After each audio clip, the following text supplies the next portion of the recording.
121. Jelete 95. yıldan 3. jelete Mevlud Khan'ın hakkında.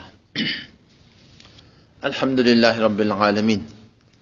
Ve salatu ve selamu ala seyyidina seyyidil enbiya'i vel mursalin ve ala alihi ve sahbihi ecma'in. Elhamdülillah bir kişi cevari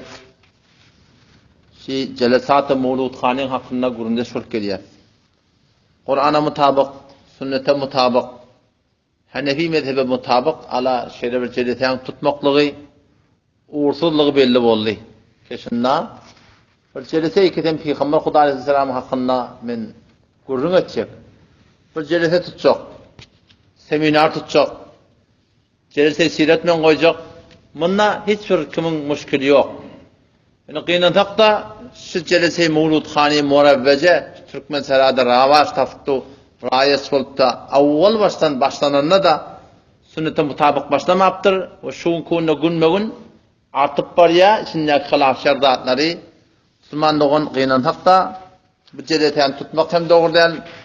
O şu celetede şerif etmek hem doğru değil.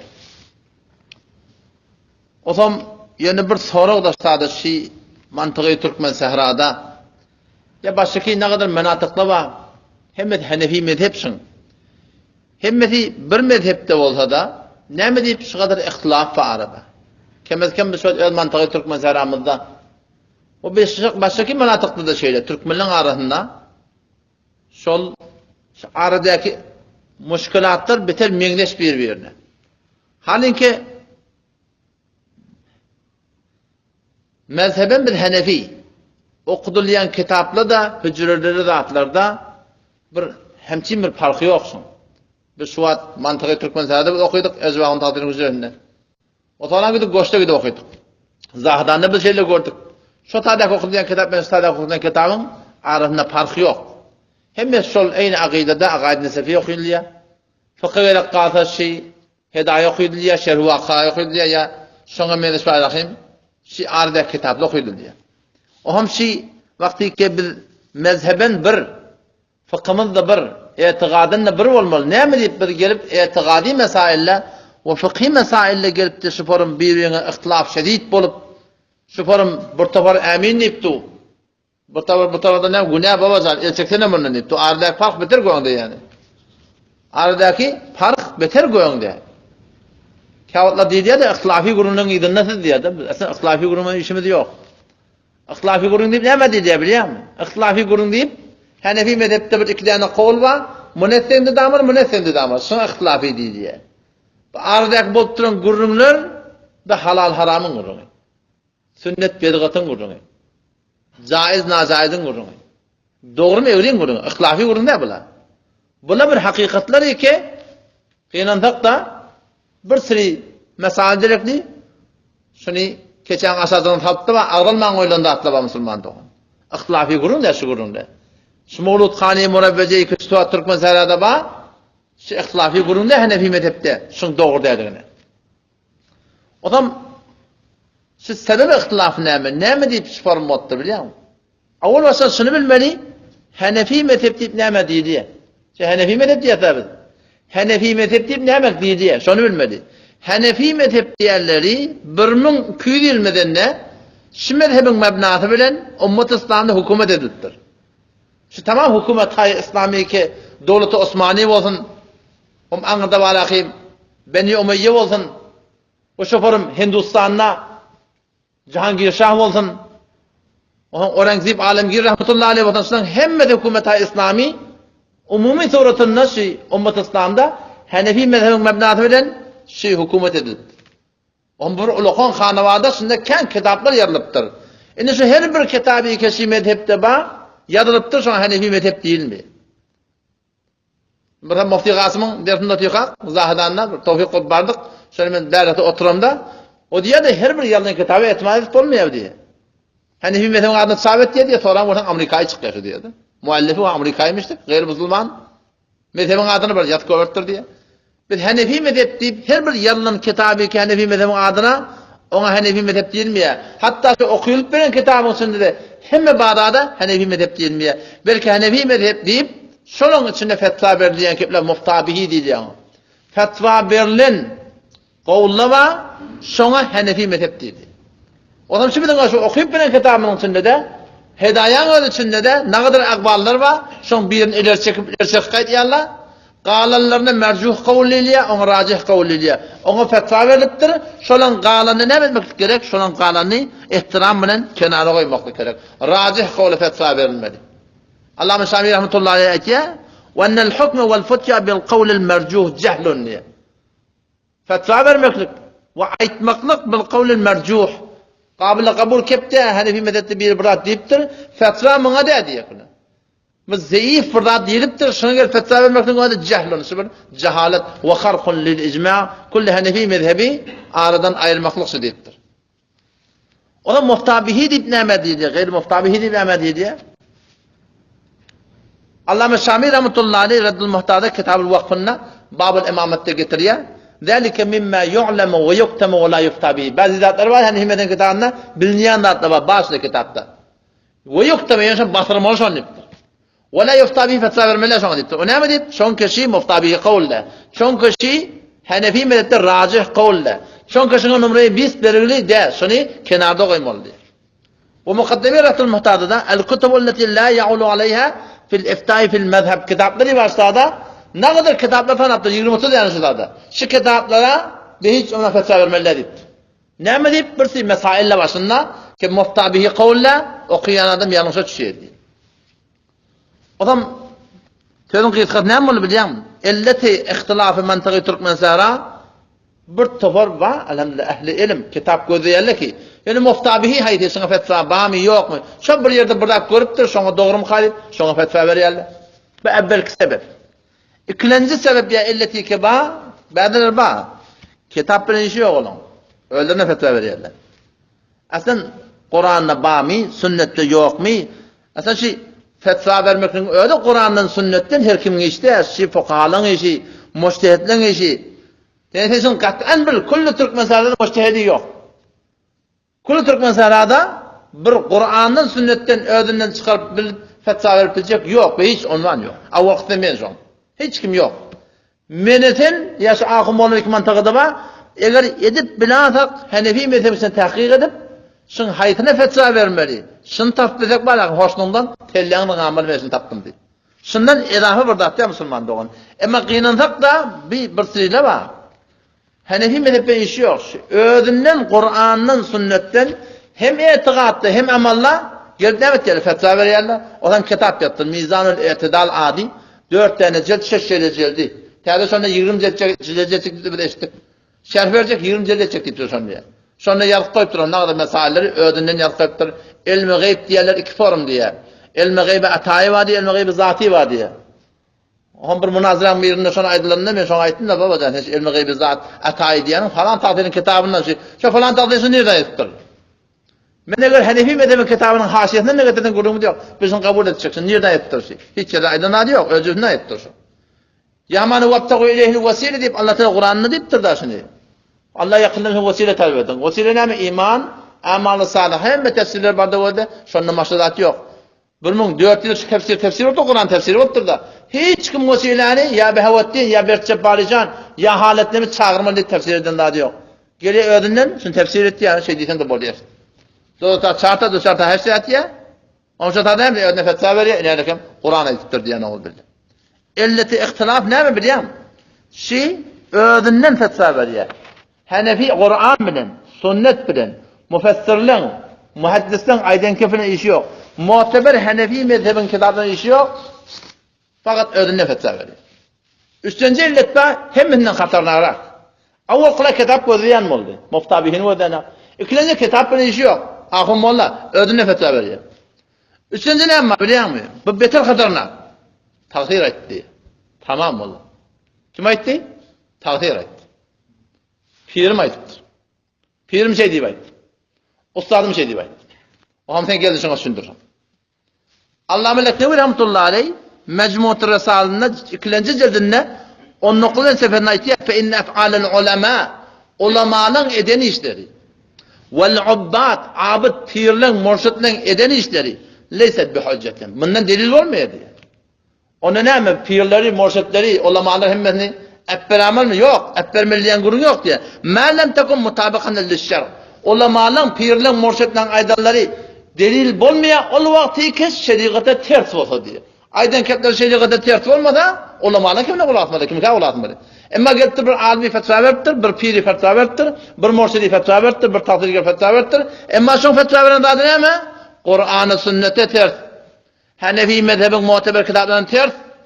فإن فعل العلماء شو علماء لان أيضا كبر ليست بحجة بالدليل الله والعباد شو بير لان أيضا كبري ليست بحجة بلا دليل والمياه مسلمان إمام رباني رحمة الله عليه أول خلص جلدنا مكتوبات 272 mektubunda 609. sefetinde çapı cedidine ait ya pes taklid ulema-i mujtehidin bayatkar ulema-i mujtehidin izine düşmeli amalına konuna düşmediğin gurun yok ya asana konuna düşmediğin gurun yok ya falan takdirine düşmediğin gurun yok şolan aydan kepleri Hanefi mezhebe cürgede sonra şonu yine düşmeli adamı yine düşmeli akbadı bir Kur'an sünnetin izine yöne anametmesi kim anametmesi ben ne arım men yazmanam yok men şey alıp barayan yol şuna ben anamma pes taklid ulema-i mujtehidin bayatkar ulema-i mujtehid ba şolun yine düşmeli vança sufiye mi goyan pirler ayt ya murşitler aydıptır eğer muhalife arayı mujtehidin başat pir sohlan aydallar mujtehidden aydan ters olsa anda taklidine bayatkar kenara koyma ihtiram bilen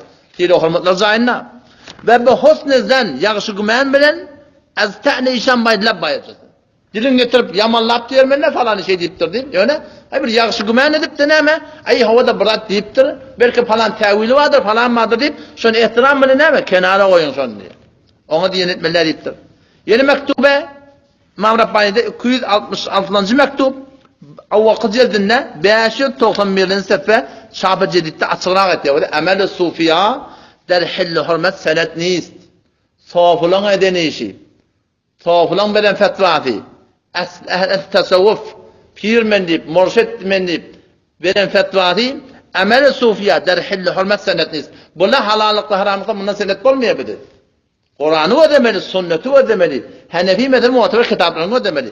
Hemin bes neyiz ki maişanla mazur bedarim ve emrişanla be Hak Subhanahu ve Teala mufavvez darim. Hop burada deyiptiler ola kom yanlış mı yani yok, her kim yanlış ya. Ama sen ştada sözleri falan Hudaya karşı yakınım, başta olan aydan etmenle inca diye ştada.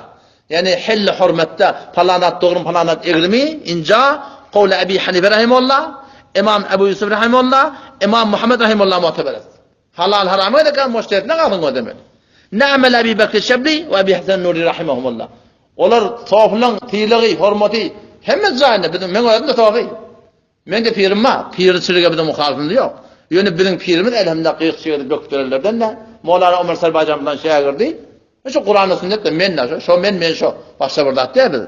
Kur'an-ı sünnette ne olsa fakat pir diğerleri bir irtibatı hususiyden bir Huda deyip veren adamın tut yardım koyduğuna sen rahnumayı hususi başta burada atı yok bunda Müslüman doğan. Sözün kıyıkat ne emrli? Ki fe inne fe'alel ulema Allah meleknevi etti da.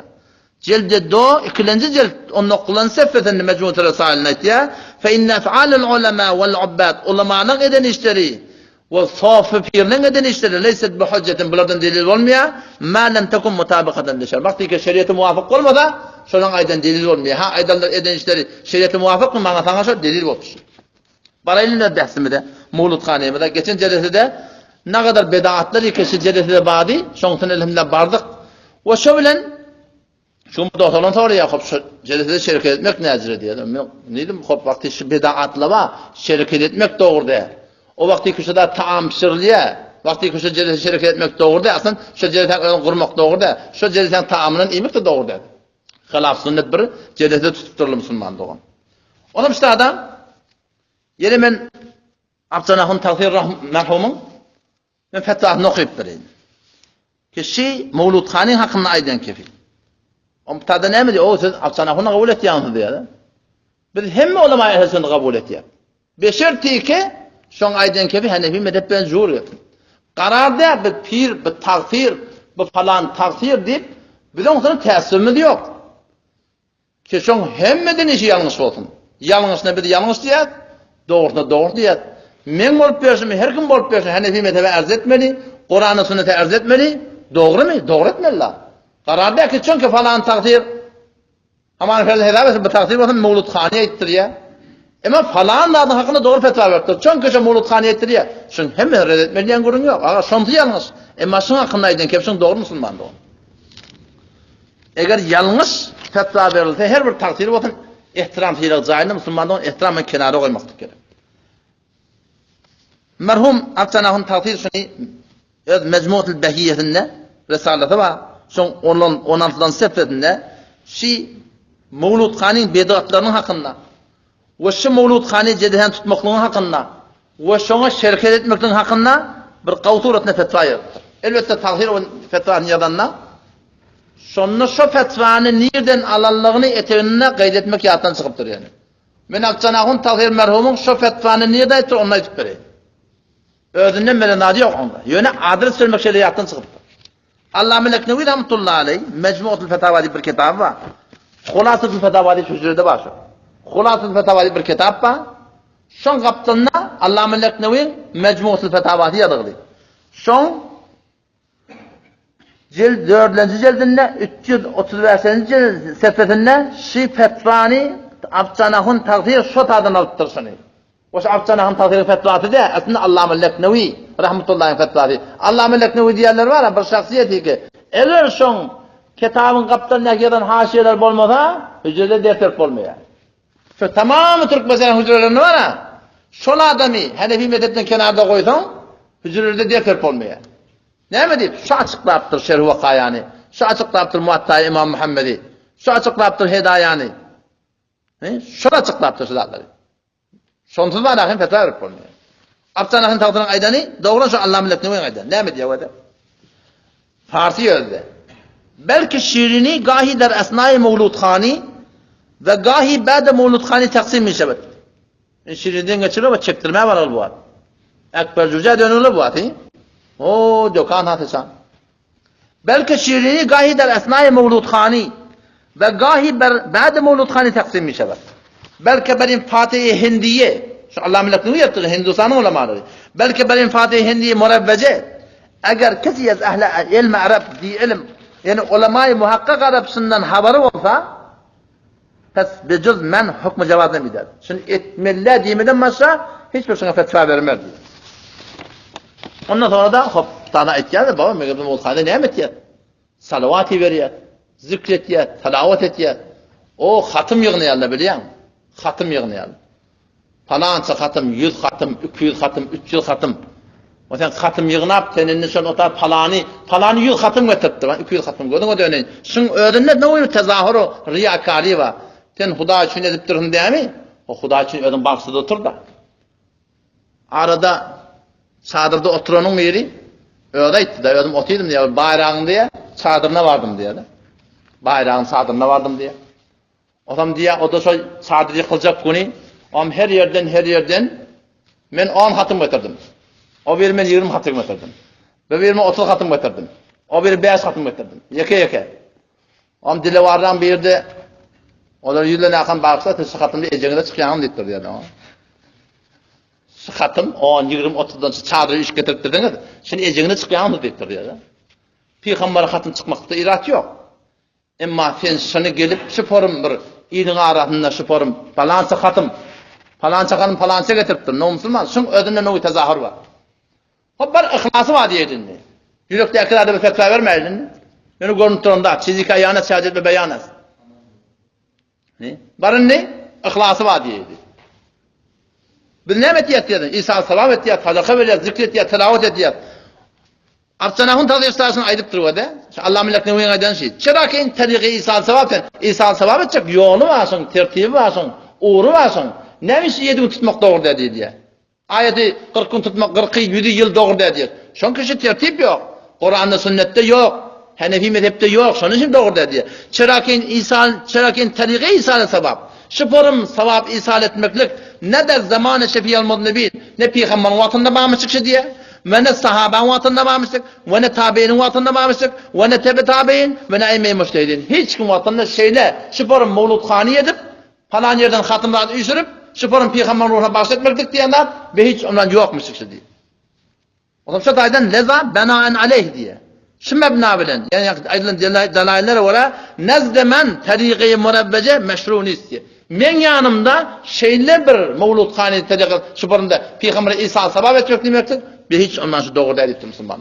Kimin fetvası? Allah mellek nevi ramdan fetvası ki apçana hon takdirde şunu evet var akım göz vatandaşın istirahaten getirir. O vakti Müslüman doğun stada şeyle bir cedehede tutmaklık doğru olmayan mı var akım. Onam stada şununla şirket etmek bir hiç ondan doğru olmuyor. O şundan barıp yemeklikte bir hiç ondan doğru olmuyor. Ondan sonra yine şu takdir şu fetvanın idinini yine bir rat ettir. Ki bu da şu Allah melekinin fetvası. Bağı kıyamkardan bir vakti zikri veladet mi konan? Nezzemen in heme bi aslas az adille-i şer'i sabitiniz. Yine bir rat ettir. Peygamber şu mevludhanede Peygamber'in halatını gurunget yerle otam şu Peygamber'in bolon vaktından bir gurun oluyor diye de. Bağı kıyamkardan goyan galiyalla bir vakti zikri veladet. Peygamber'in bolon bunu deyip burada deyip gurungetlerine sonra hem adamla goyan galiyalla diye. Şun hemmeti bi asıl şeriattan sabit tatlıya bilir. Yani ne hemen gurungede? Şu tala mevludhanedeki goran motonun Peygamber'in şu zikri telavatın yani dünya gelinden dadının gurun mu diye sonra hem adamla goyan galiyalla. Goyan almaklığı iki meblağına goyan galiyalla. Bir Peygamber'in hürmeti deyip goyan galiyalla. Ne kadar yerlerde de ba Peygamber'in naudbillah ruhi hazır nazır gelip deyip de galiyalla. İş ikiliyane gördüm. İhtiram deyip galiyalla. Ve Peygamber'in ruhi hazır nazır deyip turiyalını göre hiç kitap ne mi diyorsun?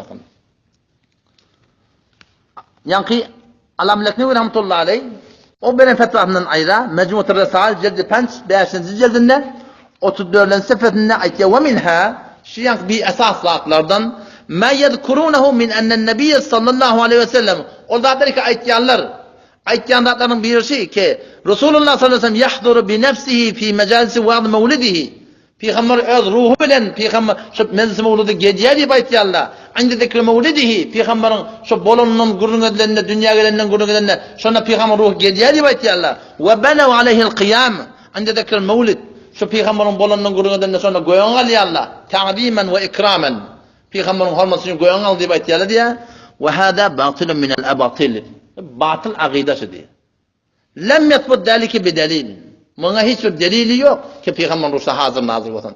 Ehl-i sünnetin akidesi Peygamber kabrına diyor. Onun ruhu taksık kaydan moda var ha. Onu Peygamber kabrını öttür deme bu diye. Şu Peygamber'in mung tane ruhu yok. Peygamber senden bir tane ruhu var. Mübarek ruhi kabrda ceset bilen Peygamber kabrda diyor. El-enbiya ahyaun fi kuburihim. Hadis sahih Müslim hadisi. Peygamber kabrında diyor. Peygamberler kabrlarda diyor bir Peygamber'in nurunda. Peygamber el-enbiya Peygamberler ahyaun fi kuburihim. Öz kabrlarında diyor. Sahih Müslim hadisi. Sen tane mevludhaneye getirdiğin ona ruh haptak geldin. Cesetteki belliyeti ölü oluyor ölü olmayan şu. Peki hem de ne? Hudaytan kudretinde var ya. Hudaytan kudretinde kimin şekli var? Kur'an'a ve sünnete ve fetva vermeliler. Ve mucerredil ihtimal ve imkan haricin an hadil beyan. Arada bir navar gördüm. Daşını yer koyuptular. Mufti Azam-ı Türkmenzara. Onu gödedim. İçinde bir hudaylık olukun benden takdir edip mantığa tanılayan adam içinde fetva veriyor. Şu goyan kalmakla kaldı. Ya bu diye keşfi keramet bu diye. Ha bazı adamlar şu form Peygamber'in gelen belli oldu diye. Şunun için goyan kalıyor diye. Allah melek ne oynayamıyor diye. Ve mucerredil ihtimal ve imkan. Ay bolha ve amali mümkün gelmekliği. Haricun ahnatil beyan diye. Bu diye aslında ne var? Dile getirilen hareket diye diye. Son Kur'an'dan delil yok, sünnetten delil yok, ecmadan delil yok, kıyasdan delil yok, hisattan delil yok. Yöne keşfi keramet bolha ve amali bana fetva vermek doğru diye Müslüman olun. En-Meşâk Keşmî rahmetullahi aleyh o da şey diye Feyzul Bari Sahih Buhari'nin şerhinde 2. cildinde 406. sefetinde çabı Beyrut'ta ve alem enel kıyam inde zikri miladın nebi sallallahu aleyhi ve sellem bid'atun niptir. La aslehu fi şer. Ol kıyamı ki Peygamber'in şutada bolon vaktından günü gelip goyan adıyla bid'atun bid'at ne mi oluyor? Haram mı oluyor? Sözü kalmaklık var haram deyip tu. La aslehu fi şer. Şeriatta hiçbir mına delil yok. Ondan yeni bir kurum var. Peygamber Aleyhisselam evet diyirliğinde anladım Peygamber geliyor mu da sahabalı oti. Peygamber Aleyhisselam evet diyirliğinde bir adam son evinden kalsa sonra razı demiş. Kalman diyerlemiştik. O sahabe-i kiram radıyallahu anhum şöyle bilip Peygamber'in evinde kalmamıştık diyirliğinde. Ferezen eğer senin aytyanlarının naudbillah çınna olsa çınım olsa hem Peygamber ne edip veriyorsunuz? Seyyid Tirmizi'de hadis geliyor. Bab-ı Kıraatil Kıyam'da. Sahabeler diye Rivayet şeyle lem yekun şahsun ahabbe ileyhim min Resulillah sallallahu aleyhi ve sellem. Hiçbir adami Resulullah sahabe-i kiramın yanına Resulullah sallallahu aleyhi ve sellem'den anır basıyla adam yoktu. Ve kanu iza ra'uhu her vakti ki peygamber görlerine lem yakumu lehu diye. Peygamber'e koyan kalmadılar diye. Ne mi deyip? Lema ya'lemune min kirayeti ilerike. Çünkü peygamberden şunu yokuş görüyordu diye. Min kirahiyeti lidalike şunu yokuş görüyordu direkti. Peygamber Kudayısı'dan dirliğine şöyle koyan kalmadılar sahabeler. Yani ölümden sonra peygamberin na'udbillah ruhu geldik kalmaklık şu peygamberin kerih görenleri. Şunu yokuş görüyenleri. Şuna eziyet veriyenleri şey. Kalmaklık ne olur Müslümanlığın? Dirliğine razı edemezsek öldüğünden sonra razı olur mu? Böyle bozuklar. Hatta doğruların biri kümmette öyle xudi öyle bana aytdı da doğruların bir neyse bile giden adamım. Ben de kümmette dedim diye o şu vasi onçolu duruyor. Toyunna Mevlutxane ettirdi. Getiren takdirde belli. Mantıqda bir anı var soğanlar adam. Oğlum Mevlutxane ettirdi oğlum toyunna şu şeyde bir şuuru soğuk bilen aytdı diye şu vaqt peygamber ruhu gelipdi, sen toyuna gelipdir. Sen bir mübarek insan, gününün ben ağladım diye söyledi. Ya peygamber men toyuma gelipdir dedi. Sizle bir etiqadlar var mı tasfana? Ya da Doğulullah var, onu söyledin şeref ettik diyor. Mevli Abdülkuddus diye şey kelala. Belutun ulamalarından Doğulan. Men ödüm badım diye de. Ödüm badım diye. Sizce Temur'da bar gördüm diye. Ama ahirdan şeyin işi turulayamadığında kumu ila seyyidikum. Öd başlangıdan sürün turun. Öd başlangıdan turun. Hem turla değil mi? Peygamber yattım na'udbillah. Hanefi mezhebi fıkhında var ahim. Peygamber Kudayısı'dan hazır nazır bilmek na'udbillah kofur deyiptirler. Fetavai Bezadiye'de cildi şiş sefeye Türkmen settiğinde Tevrat'ta Türkmen'in doğru Türkiye'de beyneceden Farsi setmiş onun yerde. Atlanız cildinde Fetavai Bezadiye'de 320 sefe 320 seferine ait ya men kâle inne ruhul meşâyih hâziretun te'alemu yekfuru. Her kim evliyanın ruhu hazır. Bilin yağdığımda haber var diye ne oldu yekfuru. Şu kofur şu deyiptir. Ola kamar hatar akide Müslümandır. Yetezevvece bila şuhudin bir erkek bir heley. Öllerini kâdiptirler. Oğlum şayet yok tane. Şayet kim? Huda ve Resulü Huda ferişkanına guvah kadın. Huda'ya şayetlerine gurun yok. Peygamber şayet tutunuyor. Peygamber şayet var. Ferişlere şayet diyete yekfuru. Dininden çıkıyor. Liyennehu i'tekad enne Resulü vel melek ya'lemanul gayb. Şu peygamber hazır nazır şayet demeklik. Yani peygamber alimul gayb. Gaybten haber var demeklik. Hoşuna audbillah. Dininden çıkıyor. Tövdün akışı Müslümanlığın. Atsana hun takdirsini. Ez mecmuatul behiyetinde 17. sefetinde cildiyek avval cildinde 17. sefetinde 18. sefetinde şunu aydıptır. La a'lemu li hadil mevlid diye. Men bilmeyen şu mevlidxaniye Kur'an'dan sünnetten men hiçbir delili tavhamak deyip. Ve hiçbir alimi Hanefi mezhepten şuna muteber şuna fetva verenak. Belki şu ceşni miladın nebi ba tamam muhteber bid'ati ki ehli batıl ol adamlar ki hahacat nefsani tabi otura şunu öğretiptirler diye. O delil ne mi deyiptirler? Delil şu deyiptir. Vakti ki şu Mevlutxaneyni ten ahkam-ı hamse diye vacibmişi, mustahapmışi, mubahmışi, mekruhmışi, harammışi hemen ertedende şunun içinden hiç sayı çıkanak, şunun mustahaplığı da çıkanaksın deyip. Mustahap olanaksın deyip. O bir Amerika şuna şeriat icazet vermeptir diye. Sahabeler şunu etmeptir, tabi'in etmeptir, ulema-i muteber etmeptir. Hanefi mezhebi ulema şuna fetva vermeptir. Şu daydan şu Müslümanlığın sizce tutmaklık ve hiç ondan doğru dedi. Sonra yine de 18. sefedinde şu el-fevaid behyan hakkında iki yerde haftanahın takdirsini fetva verdik. İn amel bid'ati asbir bid'at ameli şu Mevlutxani. Ki Allah tebarek ve teala ve Resulullah'ın şuna diye icazet vermeptir şuna diye. Ve şu Mevlutxani ya ceşni miladun nebi ol bir mübareklerden ki Resulullah'ın şuna emir edenak ve şun berpa etmeklerini işaret edenak. Ondan sonra ne şun aydan kefinne ne eden malahim efalında şun tayit edenak ne sahabe-i kiram şeyde bir tetbih asna etva ne tabi'in ne tabi'in ve ne müştehidin hiç Müslüman doğan şeyde bir tertibinin asna eti yoktur bazını takdir şu vaktinde şun hakkında Hanefi mezhebin çarçup Kur'an sünnetine göre şun fetva koydur Müslüman doğan. Otam şu taydan inşallah taala var. Yani İsa sebep edecek otam, togap kalınacak otam, peygamber salavatı verecek otam. Sen şun hemmede bir caiz zatta. Ama Müslüman doğan neymiş? Şunu tertibine oraya etmeli. Şu an şu zeyde tereten biliyor musun? Bir yılın içinde milyar tarz söyledik mesela. Milyar tarz söylüyor. Aylap barakımına novat yarıyarlar. Şuna bolayan harçları in hemen cavanlığına ölülmen etmiyor. İn hemen mefaset var, in hemen garip var. Kurbanlığın tahmin yerlerle var. Tomzun günüşe kırgın havada kulörsüz getiren adamlar var. Öyün çıkarmayan adamlar var. Öy salmayan adamlar var. Ne kadar müşkilatla Müslümandan sonra hal olacak. Ama kıyınanlık da şilatlar bir hutlatlar harc edip hem öldür günahkar hem muttasfanı Allah ta'da Müslüman günahkar ediyorsun. Allah temizliğe tevfik versin. İnşallah kalan günü etikasını cezede bular. Vesselamu aleyküm ve rahmetullahi ve berekatuhu.